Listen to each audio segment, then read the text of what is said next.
that he asked me to play for everybody.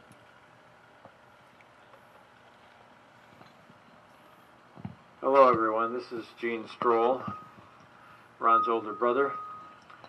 I'd like to thank you all for being there at the memorial. I'm sorry I couldn't be there in person, but I would like to at least deliver this message to you and hopefully to Ron. When I remember my younger brother, and it's very difficult to realize that I have only memories now. How can he be gone? He was 14 years younger than me. It must be what it's like for a parent to lose a child. And not only was there that age difference, but Ron always retained that childlike innocence and demeanor. I see someone in my mind's eye who saw only the bright, joyful, and innocent side of life. That's a very rare and special quality. Life was meant to be fun, right? And Ron was determined to keep it that way. He had no self-aggrandizing ambitions that would ever make him less open-hearted or pleasant to be around. He didn't care about chasing money, at least not in a way that could ever jade his spirit. When and if he did chase it, it was always as a kind of game or sport. Playing the horses, playing poker. There had to be fun involved, never the kind of cutthroat competition prevalent throughout our society. And then there were all the ways he played throughout life that had nothing at all to do with money. Softball, touch football, drums, karaoke, women. Now, where this last category was concerned, the last decade or more of his life seemed to be a perpetual game of spin the bottle.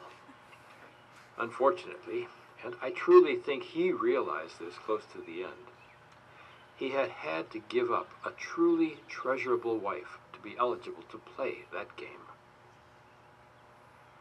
Almost all my fondest memories of him involve one of these kinds of play.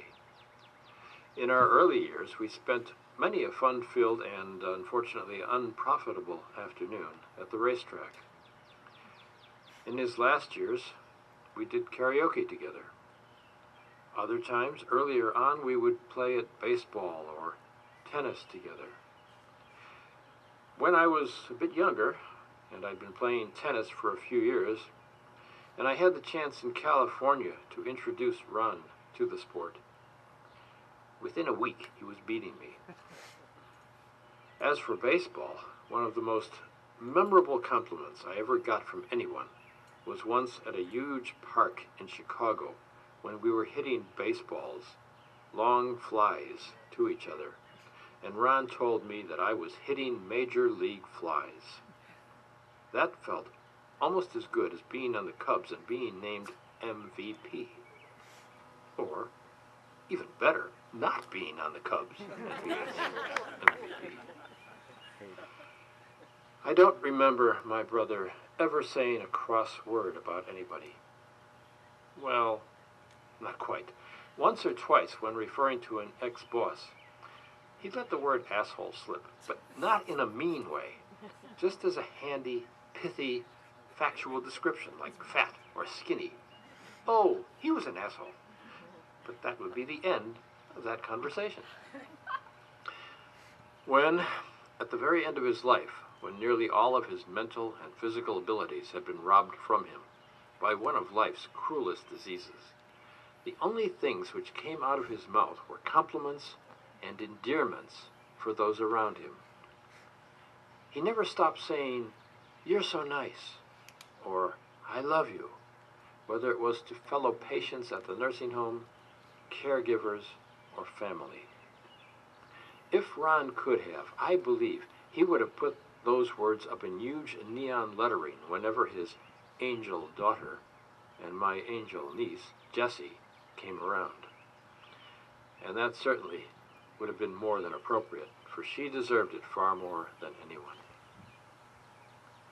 One last note. I've been calling him Ron throughout, but like most of those close to him, he was always as much Ronnie as Ron, because it captured his unending youthfulness.